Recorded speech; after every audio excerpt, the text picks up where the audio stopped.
Troubleshooting, resolução avançada de problemas.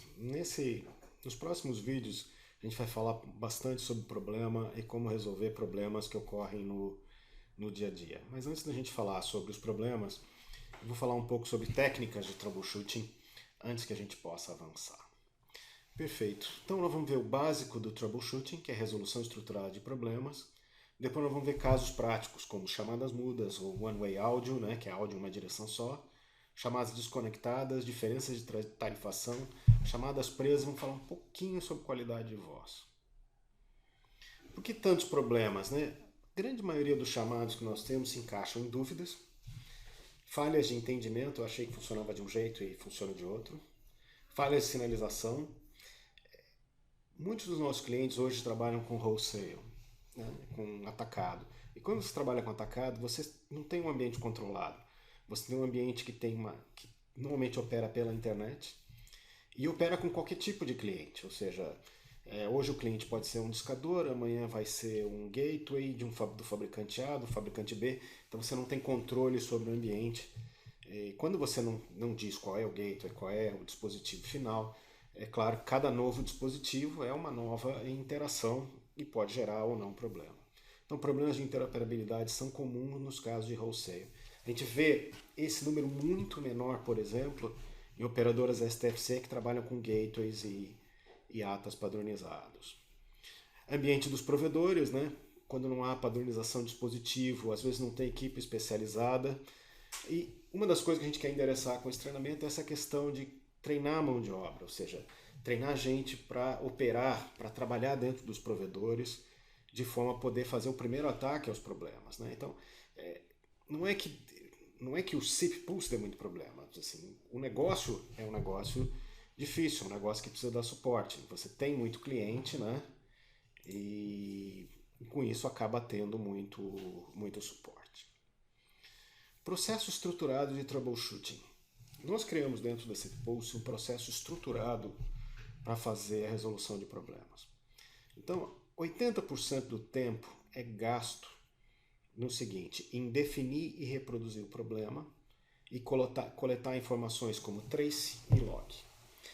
O que é isso? Toda vez que você liga, você abre um chamado suporte e não tem nenhuma informação naquele chamado, não tem um log, não tem um trace, uma pessoa do nosso suporte vai entrar em contato e vai dizer assim, vamos reproduzir esse problema e vamos coletar o trace e o log. Isso leva 80% do tempo.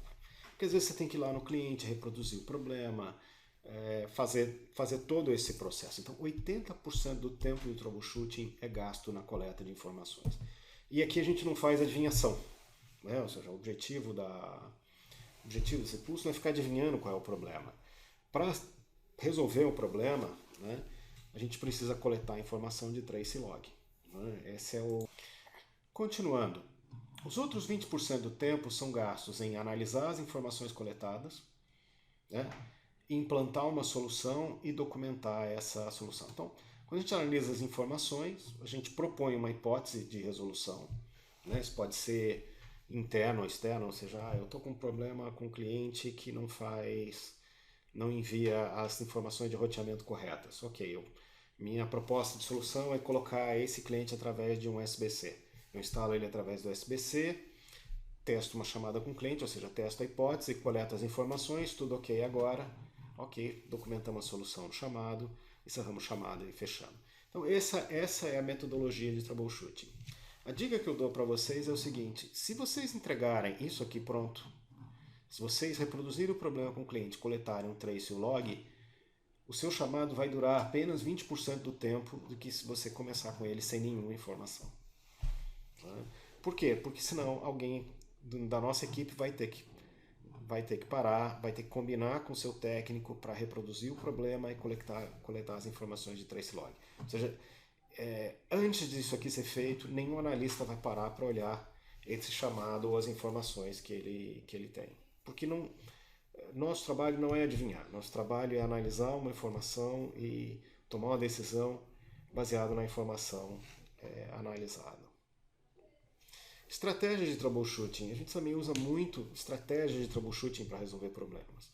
A gente usa o modelo OSI, estratégia de dividir e conquistar, simplificar e trocar componente. são estratégias que podem ser usadas. O que é o modelo OSI? O modelo OSI é um modelo de 7 camadas, onde eu tenho a camada de física, a camada de rede, sessão, apresentação, aplicação. Então eu começo a fazer o troubleshooting na camada física. Ou seja, eu posso fazer de baixo para cima, ou posso começar a aplicação. A aplicação não está funcionando. Ok. Mas o SIP está funcionando, a parte de transporte está funcionando, a rede está funcionando. Ou seja, eu posso fazer uma captura para ver isso aqui. Ou eu posso ser um pouco mais inteligente e começar pelo meio. Como é que é isso? Dou um ping. Se o ping estiver funcionando, essas 3 camadas para baixo estão funcionando. Eu vou analisar as 4 para cima. E aí eu posso, através de trace, principalmente, trace, capturas, começar a analisar cada uma dessas chamadas. Ou seja, o meu UDP, que é o transporte da sinalização, está chegando do outro lado, está vindo para esse lado, o UDP está chegando. Aí o SIP está gerando algum erro. Não, o SIP está ok. Os codecs estão trabalhando a parte de voz correto, a aplicação está funcionando corretamente. Essa é a ideia do troubleshooting em camada. Ou seja, ao invés de eu ficar fazendo tentativa e erro, que é a pior maneira de fazer troubleshooting, eu sigo uma mecânica. Outro ponto que eu uso muito é simplificar. Qual é o modelo mais simples que me permite testar o problema? Exemplo, eu estou com um problema de qualidade de voz, estou desconfiado que existe uma terminação com qualidade de voz ruim. O que eu posso fazer? Eu posso pegar um telefone e ligar direto na terminação, né? Registrar lá na terminação e fazer uma chamada com o telefone. Elimino toda a plataforma, todo o resto do outro lado, né? E com isso, se eu consigo simplificar, fazer o mais simples possível, eu consigo isolar rapidamente um problema. Essa é uma palavra-chave na área de troubleshooting, isolar o problema. Qual é o componente dentro do meu sistema que tem o defeito? Como é que eu isolo ele? Simplificar é uma das melhores maneiras de isolar um problema. Trocar componentes, essa é outra coisa que a gente faz muito, também faz parte do simplificar, né? Por exemplo, eu tenho um telefone, um soft switch, um USB-C e uma terminação. Troca um de cada vez. Será que o meu telefone está com problema? Eu estou com uma ligação com problema. Troca o telefone. Não, o telefone não é. Ok.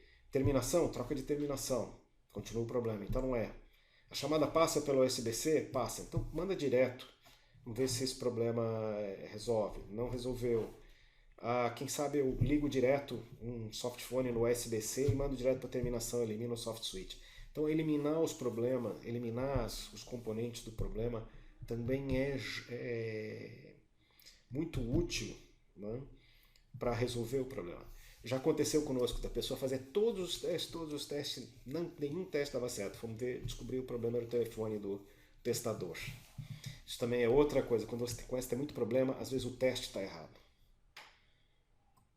Regra de ouro para acelerar os chamados. Chamados reproduzidos com evidência, trace e log, são resolvidos em menos tempo. É uma coisa difícil para nós receber um chamado assim. Estou com um problema de bilhetagem. E é só isso que tem no chamado. Não tem nenhuma evidência, a gente não sabe qual é o cliente, qual é o problema de bilhetagem, não tem evidência nenhuma. A minha vontade quando eu recebo um chamado desse é cancelar o chamado. Porque não tem como fazer nenhum tipo de análise num problema como esse. Ou seja, o cliente não fez um menor esforço para resolver o chamado. Ele não está me dizendo quem foi o cliente que está com problema, qual é o CDR que está com problema, nada. Então, abrir um chamado sem nenhuma evidência é uma receita para frustrar os dois lados. O nosso lado, porque não temos ferramenta para trabalhar, temos que começar do zero, e o outro lado porque o chamado vai demorar até chegar a uma conclusão. Experimentem abrir na Cisco, um desses grandes fabricantes, um chamado sem nenhuma evidência, para vocês verem o que acontece nesses casos. O chamado não é resolvido nunca. A pessoa vai ligar e vai começar a fazer todo o processo de troubleshooting do zero, e isso vai levar mais tempo. Bom, com isso nós encerramos essa primeira parte de troubleshooting geral. Agora a gente vai olhar troubleshootings mais específicos.